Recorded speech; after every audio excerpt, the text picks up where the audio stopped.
మొదటి పేతురు పత్రిక మొదటి అధ్యాయము 18వ వచనాన్ని చదవండమ్మా తొందరగా. మొదటి పేతురు పత్రిక మొదటి అధ్యాయము 18వ వచనము.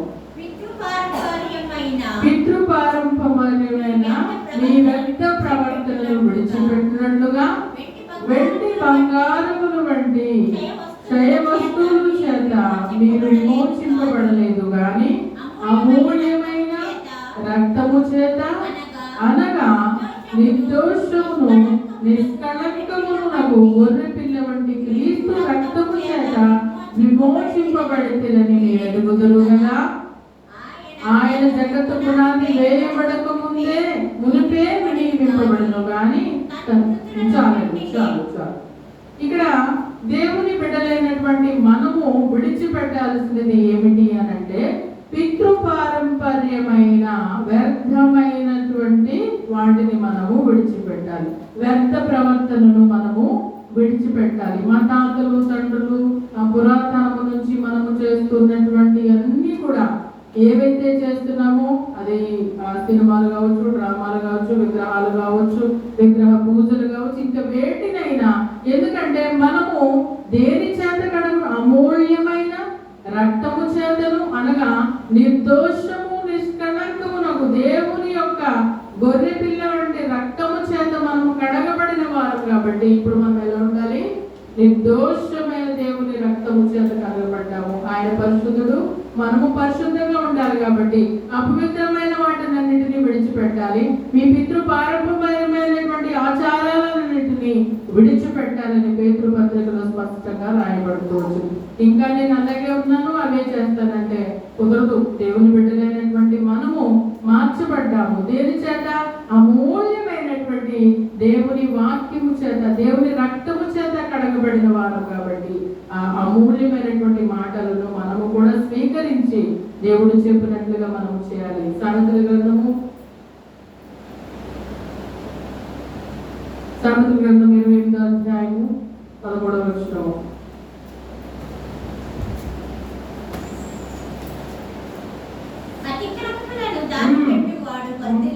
అతిక్రమములను దాచిపెట్టువాడు వర్ధిల్లుడు, వాటిని ఒప్పుకొని విడిచిపెట్టువాడు కనికరము పొందును. చాలండి.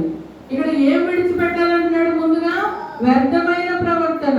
మీ పూర్వము నుంచి మా తాతలు నెలకొల్పండి మా కులదేవత అండి అని చెప్తా ఉంటారు చాలా మంది. వాటి అన్నిటినీ కూడా, ఎందుకంటే మనము ఆశామాషి మనుషులము కాదు, పితృపారంపర్యమైనటువంటి ఆచారాలన్నింటినీ విడిచిపెట్టి పవిత్రమును నిర్దోషమును నిష్కళంకములైనటువంటి గొర్రెపిల్ల రక్తంలో కడగబడినటువంటి మనము మొట్టమొదటిగా వ్యర్థమైన ఆచారాలను విడిచిపెట్టి, రెండవదిగా అంటున్నాడు అతిక్రమములను దాచిపెట్టువాడు వర్ధిల్లుడు గాని వాటిని ఒప్పుకొని విడిచిపెట్టువాడు వర్ధిల్లును. రెండవదిగా ఏం విడిచిపెట్టాలంట? అతిక్రమములను ఒప్పుకొని విడిచిపెట్టాలంట. మనం ఏవైతే చేసామో, మేము ఏ దోషం చేసామో మనకు తెలుసు, ఏ అతిక్రమము చేసామో మనకు తెలుసు, దేవుడిని ఎన్ని రోజులు అంగీకరింపగా ఉన్నామో తెలుసు. ఇదంతా కూడా ఒప్పుకుని, అయ్యా గత జీవితము నాదిది, గత బ్రతుకు నాదిది, అయితే వీటన్నిటినీ ఒప్పుకుని విడిచిపెడుతున్నాను. ఇప్పుడు ఒప్పుకుని విడిచిపెట్టిన వాడు ఏం చేస్తానంటున్నాడు? వర్ధిల్లుతాడు, కనికరము పొందుతాడు. దేవుని చేత మనము కనికరింపబడాలి అని అంటే మన పాపములను అతిక్రమములను ఆయన సన్నిధిలో మనము ఒప్పుకోవాలి. రెండవదిగా, మూడవది చూద్దాం రండి. మొట్టమొదటిగా వ్యర్థమైన ప్రవర్తనను విడిచిపెట్టాలి, రెండవదిగా అతిక్రమమును విడిచిపెట్టాలి, మూడవదిగా కీర్తన గ్రంథము 37వ కీర్తన 8వ వచనము.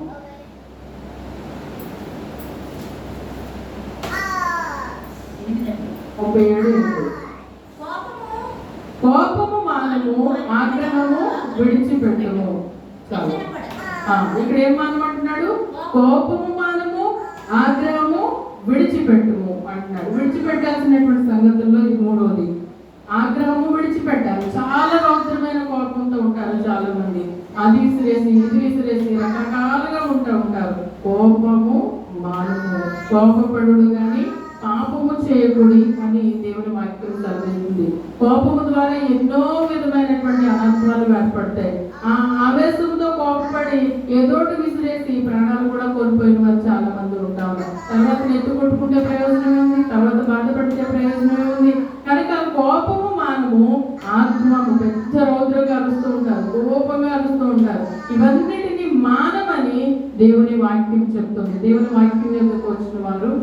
ఎవరైనా కూడా మంచిని నేర్చుకుంటారు కానీ చెడు చేయమని దేవుని గ్రంథం ఎప్పుడు కూడా తెలియచేయలేదు. అంటూ ఉంటారు చాలా మంది, దేవుని గ్రంథంలో ఉన్నదంతా చెడే, అంతా చెడ్డది, అంతా కూతురేని మాట్లాడతారు. కానీ దేవుని వాక్యం చెప్తుంది ఎలా నడవాలి, ఎలా క్రమంగా ఉండాలి, మన జ్ఞానం. అందుకే దేవుని వాక్యం అంటుంది, ఇదిగో ఎవరికైనా జ్ఞానము కొదువుగా ఉంటే నన్ను అడుగుము, నేను వారికి ధారాళంగా దయచేస్తాను అంటున్నాడు. జ్ఞానము లేకపోతే బుద్ధి జ్ఞానమును తెలియజేసేది దేవుని వాక్యమే.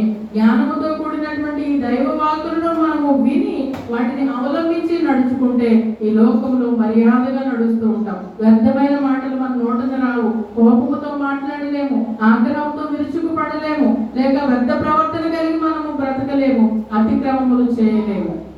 కనుక అంటా ఉన్నాడు, కోపము మానము, ఆగ్రహమును విడిచిపెట్టము. మూడవ మాట 4వదిగా చూద్దాం. హెబ్రీ రాసిన పత్రిక 12వ అధ్యాయము 2వ వచనాలు. హెబ్రీ పత్రిక 12:1-2 వచనాలు. ఇంత గొప్ప సాక్షి సమూహము మేఘము వలె మనలను ఆవరించి ఉన్నందున మనము కూడా ప్రతి భారమును సులువుగా చిక్కులు పెట్టు పాపమును విడిచిపెట్టి విశ్వాసమునకు కర్తయు దానిని కొనసాగించువాడునైన యేసు వైపు చూచుచు మన ఎదుట ఉంచబడిన పందెంలో ఓపికతో పరిగెత్తుదము అని చెప్పి మాట్లాడుతూ ఉంటున్నారు. ఈ మాట శిష్యులకు తెలియజేసినటువంటి మాట. ఈ దినాన మనము కూడా తెలుసుకుంటున్న సంగతి ఏంటంటే, మనము కూడా ప్రతి భారమును సులువుగా చిక్కులు పెట్టు పాపమును విడిచిపెట్టాలంట. మొదటిగా ఏం విడిచిపెట్టాలి? వ్యర్థమైన వాటిని విడిచిపెట్టాలి. రెండవది అతిక్రమమును విడిచిపెట్టాలి. మూడవది కోపమును, ఆగ్రహమును విడిచిపెట్టాలి. నాలుగవది అంటున్నాడు పాపమును విడిచిపెట్టాలి. ఇక్కడ సులువుగా చిక్కులు పెట్టు. పాపము చేయడం ఎంత ఈజీయో, ఎంత సులువో, అందుకన్నాడు పై వచనంలో, దానిని మీరు ఒప్పుకొని విడిచిపెట్టిన ఎడల వర్ధిల్లింపబడుదురు అని చెప్పి. పాపమును విడిచిపెట్టండి. చిక్కుల్లో పెట్టేటువంటి పాపము మనము కూడా ప్రతి భారమును మన మీద వేసుకుని ఆ సులువుగా చిక్కులు పెట్టేటువంటి పాపమును విడిచిపెట్టి విశ్వాసములకు కర్త ఎవరు? ప్రభు అయినటువంటి యేసుక్రీస్తు వారు. దానిని కొనసాగించువారైనటువంటి యేసు వైపు చూచుచు మన ముందుంచుచున్నటువంటి పరుగు పందెంలో మనము ఓపికతో పరిగెత్తడము నేర్చుకోవాలి. పాపము దేనికి అంటే, కష్టం వచ్చిందంటే పాపము చేస్తారు చాలా మంది. కడుపు వెళ్ళలేదండి, ఆ కడుపు ఆకలితో ఉన్నాము, ఈ పాపం చేయాల్సిన పరిస్థితులు ఎన్నో విన్నాను, ఇలాంటి కథలన్నీ. కనుక పాపమును విడిచిపెట్టమంటున్నాడు దేవుడు. ఈ సులువుగా చిక్కులు పెట్టి, ఇదిగో ఈజీ మనీకి లోనైపోతా ఉన్నారు. ఇదిగో అక్కడ ఈ పని, చాలా మంది అవన్నీ డ్రగ్స్ అన్ని, రకరకాలైన మారక ద్రవ్యాలని, దేవుడు రంగురాళ్ళని, డబ్బులు సంపాది ఈజీ మనీకి లోపడిపోయి సులువుగా చిక్కులు పెడితే, అంటే ఇలా అడ్డుదారి వెళ్ళిపోతే ఈజీగా వచ్చేది మరి, కష్టపడలేక. అలాంటి పనులు కూడా వీటన్నిటిని అంటున్నాడు. మనం కూడా ప్రతి వారం సులువుగా చిక్కులు పెట్టేటువంటి పాపాన్ని విడిచిపెట్టి విశ్వాసములకు కర్త అయినటువంటి దేవుని వైపు చూస్తూ మనము ఓపికతో దేవుని వైపు చూస్తూ పరిగెట్టాలంటండి. కనుక మనం విడిచిపెట్టవలసినటువంటి ఈ సంగతులన్నీ విడిచిపెట్టకపోతే మనం దేవునిలో వర్ధిల్లలేము, విశ్వాసంలో అంచెలంచెలుగా ఎదగలేము. ఎందుకు ఈ దినాన దేవునికి దూరం అయిపోతా ఉన్నారు అని అంటే, దేవునికి సమీపంగా రాలేకపోతున్నారంటే, పాపము చేయవాడు దేవునికి సమీపంగా ఉండలేడు, పాపము చేసేవాడు ప్రార్థన చేయలేరు, పాపము చేసేవారు ఆయన సన్నిధికి రాలేరు, ఎంత మాత్రము కూడా రానివ్వదు. అది సులువుగా చిక్కులు పెట్టేటువంటి పాపములో. పాపం అంటే ఏంటి అని అంటే, వాక్యానుసారంగా ఆజ్ఞాతిక్రమమే పాపము. ఒకసారి దేవుని వాక్యాన్ని మనం దొంగిలిస్తే వాడేంటంటే ఖాళీగా అమర్చి, ఒకసారి చెప్పుకున్నాం కదా, ఆ ఇల్లు ఖాళీగా అమర్చి ఉండడం చూసి తనకన్నా చట్టమైనటువంటి 7 దెయ్యాలను తీసుకుని వచ్చి అక్కడే కూర్చున్నదంట. ఎప్పుడు ఖాళీ అయిపోతుంది మన హృదయం అంటే? దేవుడు లేనప్పుడు. యేసు ఉన్న ఇంటిలో ఎంతో సంతోషం, ఎంతో సంతోషం, ఎంతో సంతోషం. యేసు ఉన్న ఇంటిలో బాధలుండవు, బాధ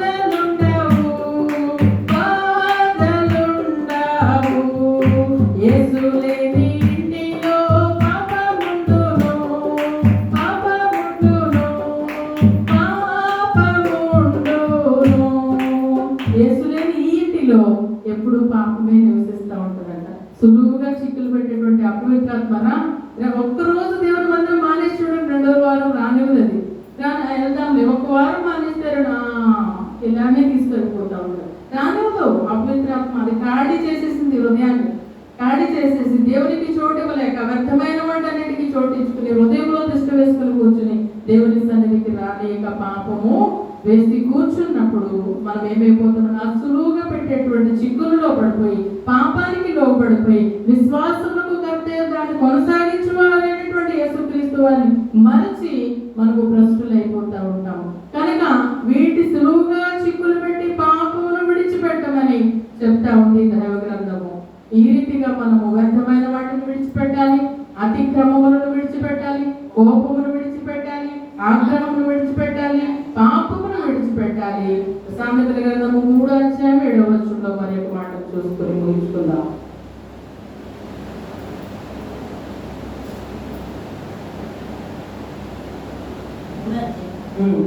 సామెతల గ్రంథము 3:7 అప్పుడు ఆయన త్రోవలను సరళం చేసి యెహోవా యందు భయభక్తులు కలిగి చెడుతనము నేను జ్ఞానిని కదా అని నీవు అనుకొనవద్దు, యెహోవా యందు భయభక్తులు కలిగి చెడుతనమును విడిచిపెట్టుము.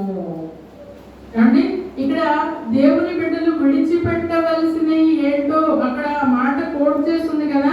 నువ్వు దేనిని వదలాలి, దేనిని విడిచిపెట్టాలి, వాక్యంలో ఉందా లేదా అనేది మనం చూసుకోవాలి. ఇక్కడ అంటున్నాడు యెహోవా యందు భయభక్తులు కలిగి చెడుతనమును విడిచిపెట్టాలి. మనము చెడుతనము ఎప్పుడు విడిచిపెడతాము అంటే దేవుని యందు భయభక్తులు కలిగి అమ్మో ఈ తప్పు చేస్తే, ఈ పాపము చేస్తే, అతిక్రమంగా నడుచుకుంటే, కోపపడితే, ఆగ్రహముగా ఉంటే, పాతవన్నీ నేను అనుసరిస్తా ఉంటే నా దేవునికి కోపం వస్తుందేమో అనే భయము మనలో ఉండాలి. కనుక దేవుని యందు మనము భయభక్తులు కలిగి ఉంటే చెడుతనాన్ని విడిచిపెట్టగలుగుతాం.